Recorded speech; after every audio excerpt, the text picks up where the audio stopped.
What's up, Plebheads? I'm Neo, and I'm here tonight with my brother and my main man, Jdog. and welcome to a no bullshit review of Obduction. Now, look, we initially recorded a review over a gameplay stream, and the camera was all fuzzy and it don't look very nice. So what Jdog and I have done is we've gone back, and we're going to re-record this video for all of you with our thoughts on the PS4 release, which was from 2017, am I correct? That's right. So this game, is from the creators of Myst.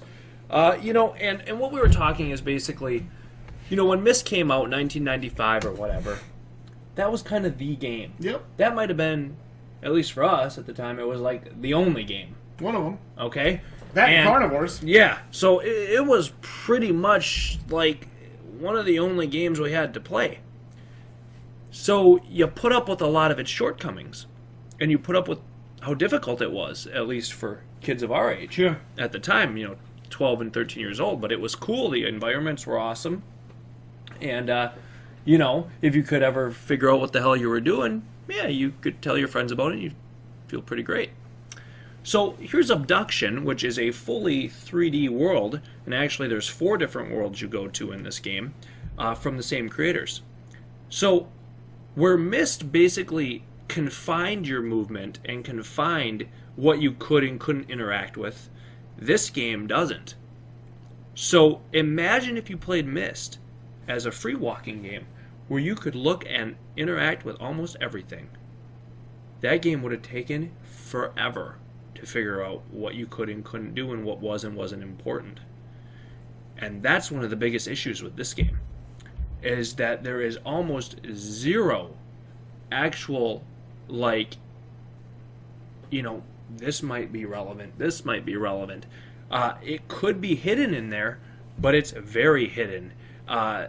It's hidden within pages and pages of impossibly difficult to read handwritten journals that, if you want to sit back and read for about 30 minutes, maybe you can find some of the information, but let's be honest. I got a life.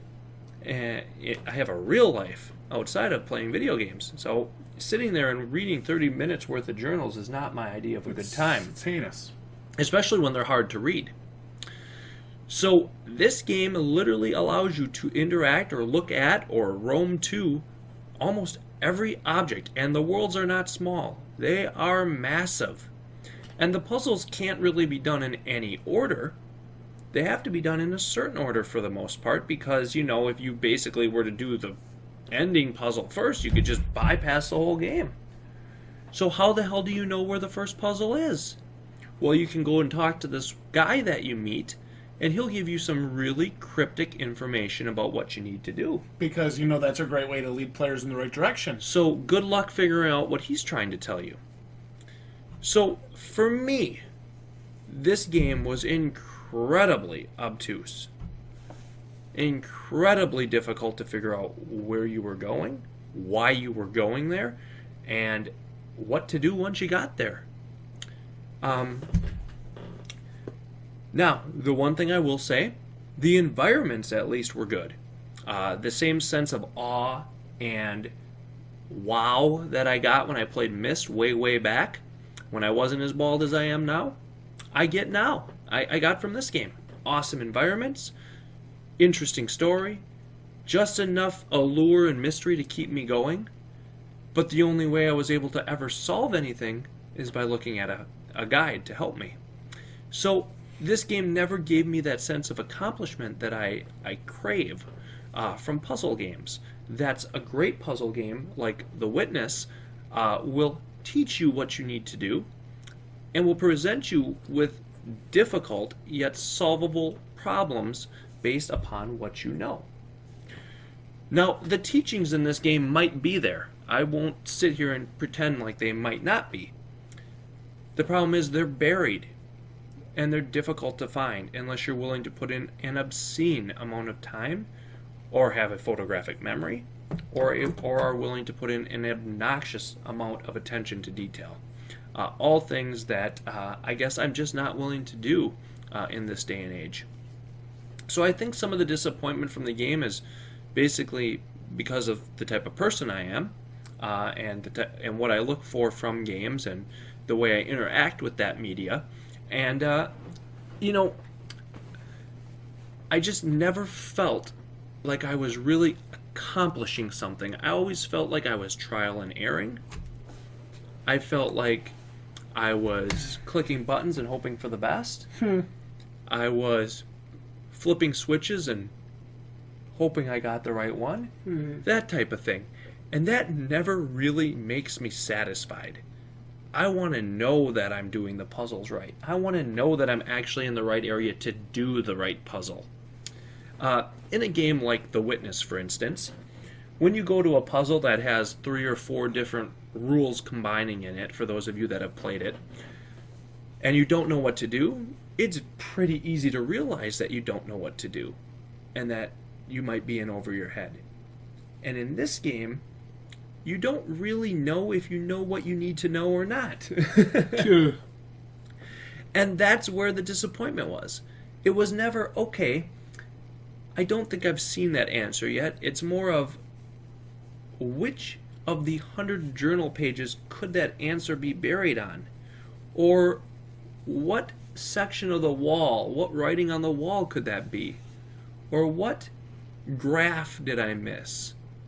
So those are the things about this game. It's more of almost a memorization of all these different clues you're going to see. And then knowing where to put them and when to put them there. And so you're never really as free as this environment would allow you to believe. And so it's a juxtaposition that doesn't quite work.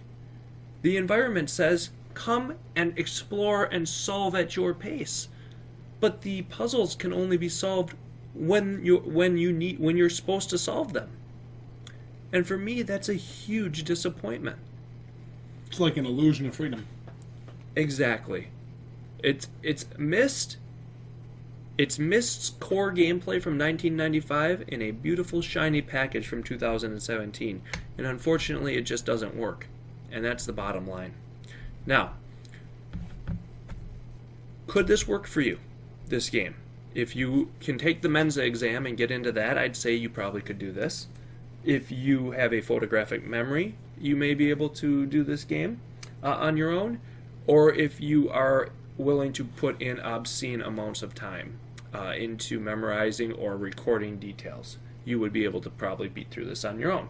If you're an average gamer like myself of average intelligence, it's not going to happen unless you get really lucky. What do you rate this game? Well, let me talk about the pricing. Okay. So the regular pricing on this game is $30. Under no circumstances do I recommend it for that price. Do not buy for $30. I have to be very honest. For $30, unless you absolutely want to support Cyan or absolutely want to see the environments, fine. It's your money. You spend it how you want. I paid $18 for it. I feel like that was too much. That's 35 to 40% off, I believe. So I feel like that's too much. $18. This is $9.99. How much did you pay for The Witness? I paid $40 for The Witness, full price. You and didn't I wait for feel sale? Yep. So we always talk about price versus value when we discuss games. Price is what you pay. Value is what you get. So I don't really care how much the game costs if I love the experience. Now, here's The Witness. I played it 6 months ago. I'm still talking about it as one of my favorite ever games.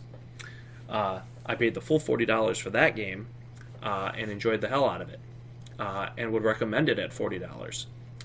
This game I paid $18 for, did not enjoy it enough to recommend it for that price. This game is a $9.99 game at maximum, and that is what I would recommend you paying for it if you absolutely must play it. If you absolutely loved Myst, if you can pick this up for $9.99, I would say that's fair. Yeah. Because the environments are great. The story is compelling enough that you may want to see it through to the end like I did. Well, that's the first thing you told me. I came upstairs that first night when you were playing this. I'm like, hey, how's Abduction? Because it looks so beautiful. You're like, it's kind of a letdown. Yeah. But that, I had that's that hard feeling to in my hear. heart. I had the feeling in my heart that I was in over my head right away. That's hard to hear, dude, because you were very excited to play this game. And you look at the environment, and the environments, ladies and gentlemen, are humongous in this game. The backtracking is unbelievable. You spend a lot of time walking from place to place, and then the game needs to spend 30 to 45 seconds to a minute loading right in the middle of environments. And it's very, very annoying. So for me, the overall experience here just didn't do it. I don't know any other way to say it. I very highly caution against this game, especially at higher retails. The one thing that saved it is the environments. It's 4 very beautiful environments, 4 environments that I wanted to explore. But the puzzles never made me feel like I was really accomplishing something. They always made me scratch my head and say, did I solve them? Did I not solve them? Did I get it right? Did I do the right thing? Even when I tried them without the guide, I never knew if I was doing things right. So the feedback to the player in this game was really a letdown. So I would highly caution against higher retails. $9.99 maximum. I give this game 2 balding pleb heads out of 5 because the environments are great and the story is interesting. The actual gameplay is terrible. I'm Neil. This is Jdog. It's another no bullshit review. As you can tell, Obduction was kind of a letdown for us. I want you guys to subscribe for more content like this. Comment down below what did you think of Obduction, and we'll see you all right here next time for more content like this. Good night, everyone. GG, plebs.